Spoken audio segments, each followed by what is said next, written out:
Greetings and salutations, beautiful dreamers. This is Sparrowswift from the desk, and today I'm going to talk about How to Train Your Dragon, the book series. The books How to Train Your Dragon is written by Cressida Cowell. She's an amazing author. She does a great job, and she actually has the ability to bring the characters to life. And let me just put that in there.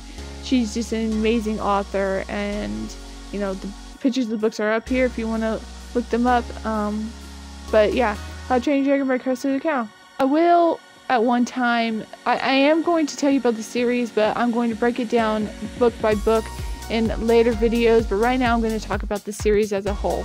If you've ever seen the movies or the TV show, you know what it's about, basically. But for those of you who haven't seen the series or haven't read the books or, haven't watched the movies or anything, I'll tell you what it's about. It's about a Viking called Hiccup Horrendous Haddock. And in his time, dragons were actually alive, and for a Viking, you had to own a dragon because they were the biggest, baddest thing around, and if you could tame one, then you were the bomb.com, basically. And it was a rite of passage for most Vikings to have a dragon that they trained. Well, Hiccup loved dragons. He loves dragons. And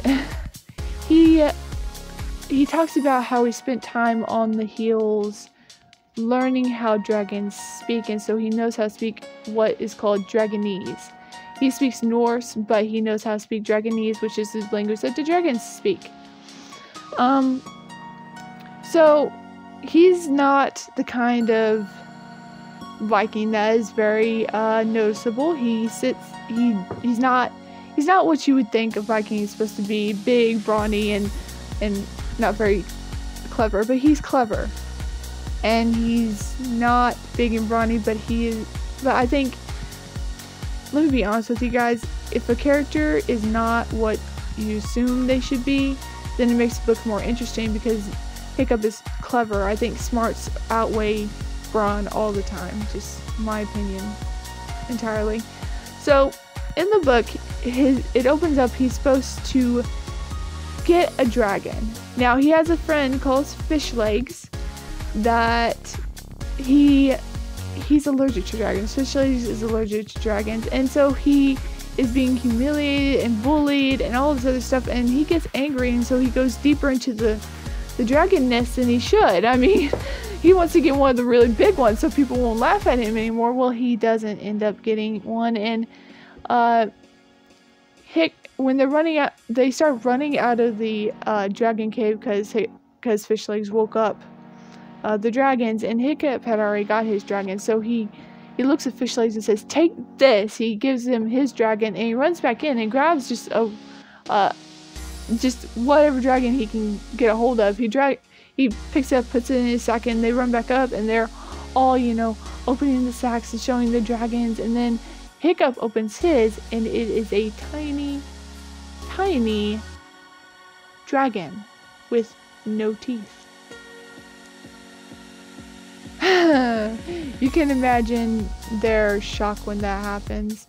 And so throughout the book, it just talks about Hiccup, learning about his dragon, which he calls Toothless. And throughout the series, it goes through these wild stories that are just amazing. And should you read the books? Absolutely, because it's 12 books. They'll keep you busy for a little bit. They're not very thick, and they're not very hard to read. They're just really interesting. And it goes through Hiccup's adventures with him and his dragon Toothless, and it has some twists and turns. It is just incredible. It just really is. If you have a chance to read it, please definitely read it. And let me say this, the movies are totally different from the books.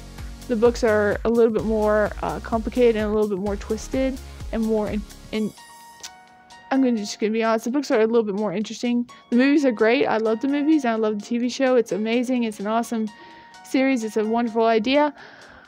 But the books are a little bit more complicated and a little bit more in-depth. So if you want to, pick up the first one, How to Train Your Dragon, book 1, I will be doing a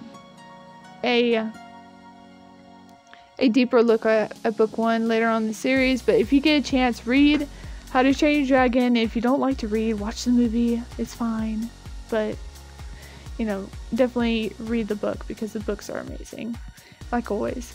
So, this has been Star Swift from the desk. Beautiful dreams.